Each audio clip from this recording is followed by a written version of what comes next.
Kita lanjutkan dialog. Saya masih bersama Kepala Bais TNI periode 2011-2013, Soleman B. Ponto, dan Direktur Eksekutif Amnesty International Indonesia, Mas Usman Hamid. Mas Usman, terima kasih sudah bergabung. Di sebelah ada Pak Ponto, boleh disapa dulu?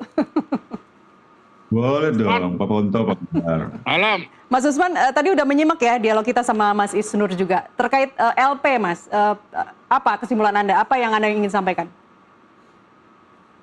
Terkait dengan LP baru. Maaf, bila saya... Oh iya, saya kira itu adalah hak dari masyarakat, termasuk dalam hal ini yang melaporkan pembuatan LP baru.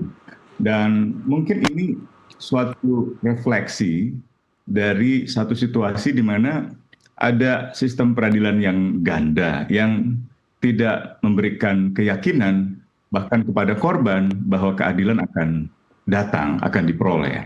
Pertama, karena tidak ada kesetaraan di hadapan hukum.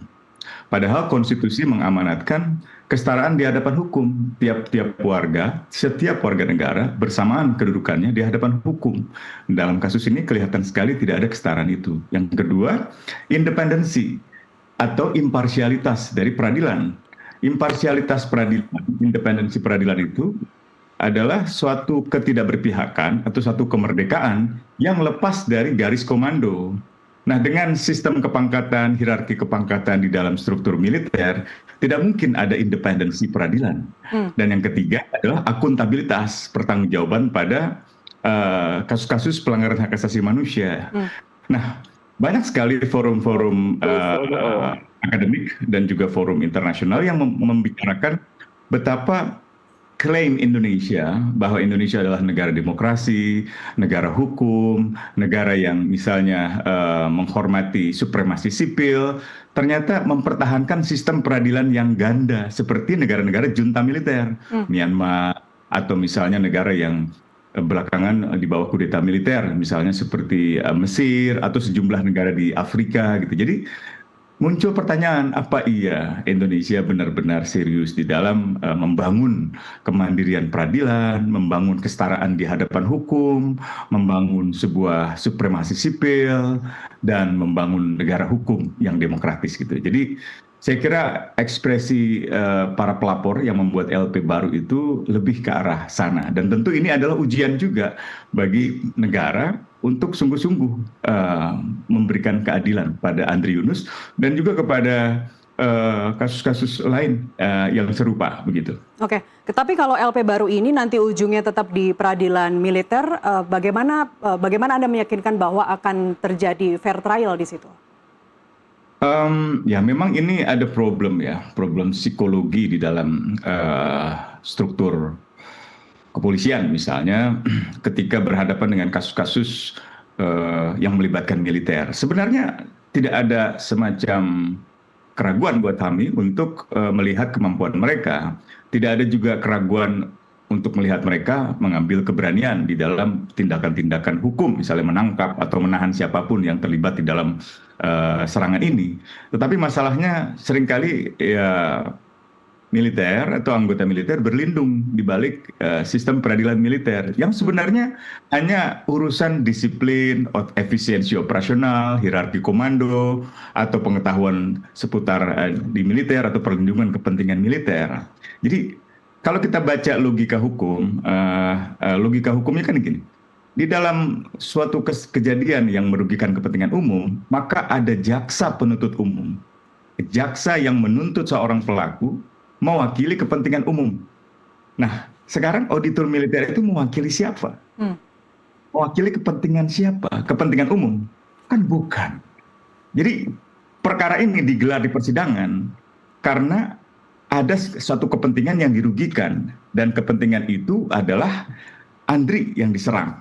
Dalam hal ini diserang dengan zat asam kuat. Nah, pertanyaannya auditor militer itu mewakili kepentingan umum di mana Andri berada atau apa gitu.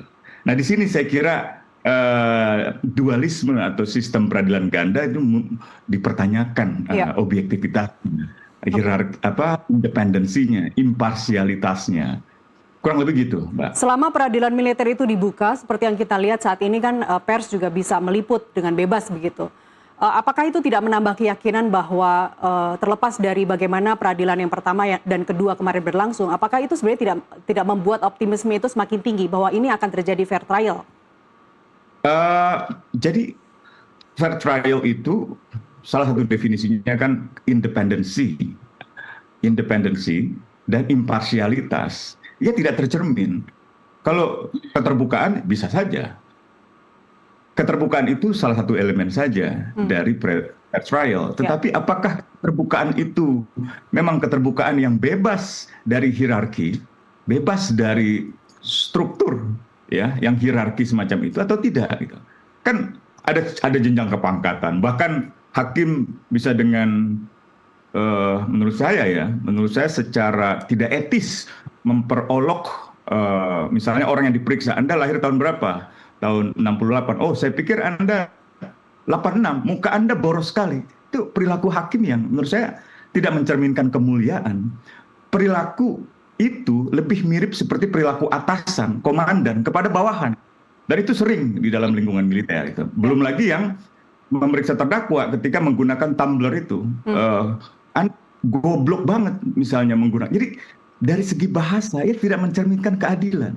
Dia tidak mencerminkan kearifan, kebijaksanaan, keadilan yang kita bayangkan, kemuliaan yang berulang-ulang di dalam suatu persidangan kita ulang. Gitu. Jadi tidak ada. Jadi itu lebih merupakan suatu proses peradilan internal yang lebih tepat untuk misalnya mengadili indisipliner, gitu ya, atau mengadili desersi, gitu ya, kabur dalam tugas atau melawan atasan. Gitu. Jadi hampir mustahil kita mendapatkan keadilan dalam satu sistem peradilan yang tidak independen, tidak imparsial semacam itu. Gitu. Oke. Ada dikotomi juga bahwa ada argumen yang mengatakan karena pelaku adalah militer aktif, seperti yang disampaikan Pak Ponto tadi, maka lokusnya adalah peradilan militer. Tapi kemudian juga para aktivis bilang lokus deliktinya sipil. Sebenarnya Mas Usman, garis batasnya di mana ya? Bahwa ini pelakunya militer aktif, maka peradilan militer, kemudian yang sisi lain mengatakan ini harusnya di peradilan umum gitu. Logika bahwa ini adalah militer aktif lalu harus dibawa ke peradilan militer itu tidak bisa dipakai. Apakah polisi aktif yang melakukan kejahatan harus dibawa ke dalam peradilan polisi? Dan kita ada jurisprudensinya. Ya, apakah polisi juga lalu harus kita buatkan sistem peradilan kepolisian karena polisi aktif misalnya? Ya. Atau apakah pegawai negeri misalnya karena keaktifan statusnya pegawai negeri, dirjen atau eselon 1, 2, 3 dan seterusnya. Lalu harus kita ciptakan suatu peradilan khusus. Lalu di mana kesetaraan itu? Nah, kedua yang saya mau tekankan, pertanyaan Anda yang kedua adalah dari sisi apa kita menentukannya? Dari sisi kepentingan yang dirugikan. Di dalam Undang-Undang Peradilan Militer bahkan pasal 212, 13 dan seterusnya itu kita bisa pelajari sekitar pasal itu bahwa kalau ada semacam perdebatan antara peradilan umum dan peradilan militer, maka penentunya ada pada titik kerugian mana yang kepentingannya paling dirugikan. Jadi kalau kepentingannya katakanlah kepentingan militer yang paling banyak dirugikan, katakanlah serangannya terjadi di tangsi militer, di kantor militer, di markas militer, merusak fasilitas militer, maka kerugian kepentingan militer itu menjadi dasar untuk digelarnya peradilan militer. Tapi kalau terjadi di lingkungan masyarakat umum terhadap warga masyarakat umum, maka jelas kepentingan yang paling dirugikan adalah kepentingan masyarakat umum. Itu ada di dalam Undang-Undang Peradilan Militer. Dan ketika terjadi perdebatan, katakanlah antara otoritas peradilan umum dengan otoritas peradilan militer, ya katakanlah antara Kapolri dengan Panglima, seandainya begitu ya, maka penentunya adalah Jaksa Agung, misalnya gitu. Jadi ini undang-undang juga undang-undang lama. Dalam TAP MPR tahun 2000, dalam Undang-Undang TNI tahun 2004 dan Undang-Undang TNI tahun 2025, jelas dikatakan bahwa anggota TNI aktif tunduk pada peradilan umum ketika melakukan pelanggaran hukum pidana umum. Dan hanya tunduk pada peradilan militer ketika melakukan pelanggaran hukum militer. Pertanyaannya, serangan terhadap Andri melanggar hukum militer atau melanggar hukum pidana umum? Iya. Mahasiswa semester 1 bisa dengan mudah menjawab. Kecuali ada kepentingan yang ingin ditutupi. Kecuali ada kultur bahwa militer adalah warga negara kelas 1. yang tidak setara dengan warga negara lainnya, gitu, sehingga harus mendapatkan perlakuan istimewa. Dan bahkan dalam peradilan militer saja, seringkali yang dipersalahkan anggota. Tidak pernah ada pertanggungjawaban di tingkat perwira tinggi. Ya. Anda mungkin masih ingat misalnya tahun 98, ketika ada proses hukum di dalam lingkungan militer, hanya menyalahkan tim Mawar. Padahal jelas di tingkat kolonel, di tingkat jenderal terlibat. Tetapi para perwira di atas kapten atau di atas kolonel, dia tidak dibawa ke dalam peradilan militer. Ia dihadapkan ke dalam Dewan Kehormatan Perwira. Jadi tidak ada keadilan bahkan di dalam peradilan militer antara bintara, tamtama dengan perwira. Jadi dalam rantai komando yang semacam itu, yang lebih tepat diterapkan adalah penertiban rantai komando dan disiplin militer, bukan keadilan dalam pengertian masyarakat umum. Jadi seharusnya sedari awal, ya, peradilan militer atau otoritas militer cukup memberhentikan mereka yang terlibat, menonaktifkan mereka, menyerahkan mereka kepada otoritas hukum pidana umum, gitu loh. Nah itu saya kira itu juga pekerjaan rumah kita. Belum lagi kalau saya masuk ke wilayah azas hukum. Azas hukum yang baru itu mengesampingkan hukum yang lama. Jadi TAP MPR tahun 2000, kemudian Undang-Undang TNI 2004, Undang-Undang TNI tahun 2025 adalah undang-undang yang lebih baru dibanding dengan Undang-Undang Peradilan Militer tahun 97. Azas hukumnya adalah lex posteriori derogat regi in priori. Jadi hukum yang lebih baru mengesampingkan hukum yang lebih lama. Dan hukum yang lebih tinggi atau lex superiori derogat legi inferiori. Hukum yang lebih tinggi mengesampingkan hukum yang lebih rendah. TAP MPR itu di atas undang-undang. Undang-undang dasar yang mewajibkan kesamaan kedudukan antar warga negara, baik sipil, militer, polisi, pegawai negeri sipil, dan seterusnya, itu juga undang-undang yang lebih tinggi daripada undang-undang peradilan militer. Jadi azas-azas hukum yang berlaku sebenarnya nggak ada gunanya akhirnya kita pelajari, kita yakini kalau dalam praktiknya seperti ini. Oke.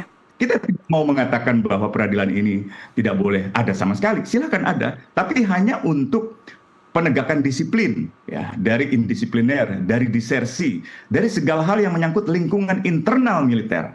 Tapi kalau dibawa ke dalam peradilan umum, dibawa ke ranah mengambil alih perkara-perkara kepentingan umum, saya kira kurang tepat. Gitu. Baik, Pak Ponto, boleh pendapatnya Pak, boleh tanggapannya? Oke, Pak Usman, apa yang Bapak katakan tadi tidak salah. Tapi yang perlu diketahui bahwa Panglima TNI atau TNI itu tidak membina pengadilan militer. Pengadilan militer itu 100% berada di bawah Mahkamah Agung. Mereka yang membina. Panglima hanya memberi pangkat, dan pemberian pangkat pun atas permintaan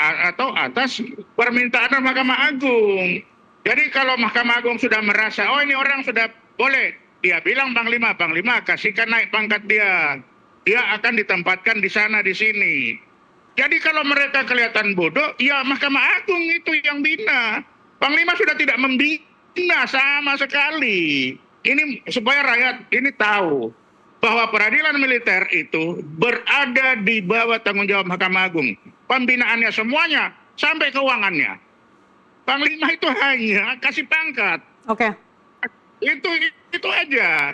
Jadi kalau dia dan ingat, ada satu yang perlu saya tegaskan, bahwa sampai hari ini tidak ada satupun Panglima itu keberatan terhadap putusan yang diambil oleh para hakim militer yang ada di Mahkamah Agung sana. Ini kan kalau kita bandingkan bagaimana dengan MK, ketika Hakim Aswoto, ketika DPR merasa bahwa kepentingan mereka terganggu, Hakim Aswoto ditarik. Nah, ini sampai hari ini, peradilan militer tidak pernah ada satu hakim pun ditarik oleh Panglima TNI karena tidak sesuai dengan kemauan Panglima TNI. Itu kalau kita bicara independen. Nah, sedangkan Mahkamah Konstitusi yang tertinggi di Indonesia ini, Hakim Aswoto itu adalah contoh paling jelas bagaimana DPR menarik beliau karena apa yang dikehendaki oleh DPR tidak sesuai dengan tingkah laku hakim itu. Sedangkan Panglima tidak dibiarkan semua, tergantung hakim itu. Mau baik mau jelek, tergantung Mahkamah Agung. Itu. Jadi kalau masih diragukan lagi dari militer itu tentang hakim ini, saya sudah tidak tahu mana lagi pembanding. Kalau kita banding dengan MK, mana yang lebih hebat? Panglima tidak pernah menarik, sedangkan MK pernah ditarik. Itu mari kita renungkan hal ini. Oke, langsung ditanggapin Mas Usman. Ya, jadi kita harus bisa membedakan antara lembaga politik yang punya otoritas dengan posisi Panglima yang hanya sebagai alat. Tapi Pak, kita bicara hakim loh ini. Kita berbicara hakim. Kita bicara peradilannya. Nah, kita berbicara hakim militer dengan hakim MK. Jadi kalau hakim militer dianggap tidak independen, bagaimana dengan hakim MK? Ya, saya ingin jelaskan terlebih dahulu. Itu aja kalau bagi saya. Ya, silakan Mas Usman. Oke, jadi tadi saya bilang harus kita bedakan antara institusi yang memiliki otoritas, ya, kewenangan, dengan institusi yang sekedar merupakan alat. Panglima TNI itu atau bahkan TNI adalah alat negara dalam melaksanakan kebijakan strategis di sektor pertahanan. Sementara DPR memang lembaga politik. Saya tidak membenarkan cara DPR menarik hakim MK karena alasan-alasan. Jadi DPR boleh dong menarik hakimnya kalau hakimnya tidak sesuai. Wah, gimana? Cilaka kalau gitu. Enggak, Anda nggak dengar apa yang tadi saya katakan. Saya katakan saya tidak membenarkan tindakan DPR. Jadi kalau Anda tafsirkan secara berbeda, saya kira itu keliru. Ya, Yang kedua, yang mau katakan soal independensi, kalau memang para hakim, para auditor militer itu benar-benar independen, copot saja kepangkatan mereka itu. Sehingga mereka sepenuhnya berada di dalam pembinaan Mahkamah Agung, bukan berada di dalam dua hierarki yang ganda. Di satu sisi masih ada kepangkatan militer yang tentu saja terikat dengan seluruh kode etik militer, Sabta Marga dan seterusnya. Tetapi kalau memang itu mau dikatakan sebagai independen, ya copot saja lencana itu. Copot saja semua kepangkatan itu, seragam itu copot. Sehingga hakim, jaksa, bahkan terdakwa itu benar-benar diletakkan di dalam prinsip-prinsip kesetaraan, dalam prinsip kemerdekaan, peradilan gitu. Jadi saya kira ini cermin dari transisi demokrasi Indonesia yang belum sempurna, otonomi militer masih berlangsung, dan kompromi-kompromi di tingkat elit militer, tingkat elit sipil masih berlangsung. Akibatnya rakyat dirugikan, dikorbankan, tidak mendapatkan keadilan. Banyak sekali korban dari kekerasan militer yang tidak mendapatkan keadilan. Yang terakhir adalah Warung di Kemayoran. Sebelumnya ada pembunuhan di Sumatera Utara terhadap seorang jurnalis yang meliput tentang praktik judi yang dibackingi oleh militer. Jadi saya punya sepupu militer, saya punya om militer, tapi saya mau mengatakan bahwa kalau kita ingin membangun militer yang profesional, urusan-urusan seperti ini tinggalkan. Kita harus bangun postur pertahanan yang modern. Kita harus bangun kekuatan pertahanan minimum yang esensial. Kita harus pikirkan kesejahteraan mereka. Kita harus pikirkan senjata-senjata mereka. Hal-hal semacam ini serahkan pada otoritas peradilan. Ada kepolisian. Untuk apa kita punya kepolisian? Yang menjaga keamanan umum, menjaga ketertiban umum. Kalau tiba-tiba ada perkara diambil alih oleh pengadilan militer. Untuk apa kita ada polisi? Untuk apa kita jaksa disebut sebagai jaksa penuntut umum? Kalau kemudian kepentingan umum tidak bisa diwakili oleh jaksa sipil, tapi diwakili oleh auditor militer. Untuk apa? Jadi saya kira ini praktik yang mempertunjukkan ketidaksetaraan warga. Praktik yang memperlihatkan bahwa kalau Anda berstatus anggota militer, Anda akan mendapatkan privilege semacam itu. Tidak peduli apakah Anda menjadi korban atau tidak. Dan kalau Anda seorang anggota TNI di tingkat bawah, Anda bisa diperiksa dengan diperolok-olok. Oleh karena mereka adalah atasan Anda. Dan peradilan militer semacam ini gak pernah saya lihat bisa mengadili seorang jenderal. Selalu kapten ke bawah, kebanyakan kapten ke bawah. Karena letnan kolonel paling auditor militernya, atau kolonel paling tinggi. Dosen saya dulu, Pak Retop, auditor militer. Dia mengajarkan dengan begitu banyak di Fakultas Hukum Trisakti tentang problem-problem peradilan militer yang tidak mungkin menghasilkan keadilan, apalagi keadilan umum. Tidak mungkin. Dan melihat dua persidangan ini, Mas Usman, Anda juga yakin, Anda juga lebih skeptis lagi begitu bahwa ini hanya akan menghukum sampai eksekutor lapangannya saja?